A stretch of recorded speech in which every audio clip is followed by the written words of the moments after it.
si Nanay, Google namin sa bahay.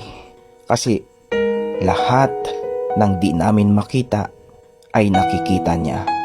Lahat ng di namin alam ay alam niya. Lahat na lang itinatanong sa kanya. Gaya lamang ng mga ito. Mama, asaan po yung towel? Mama, asaan po yung sabon?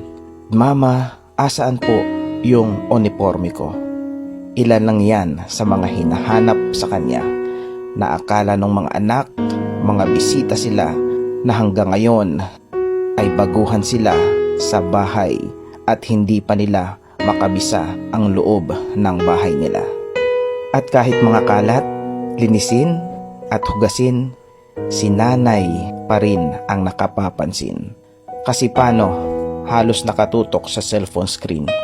Kaya mga anak, pasalamatan nyo lagi ang mga nanay nyo.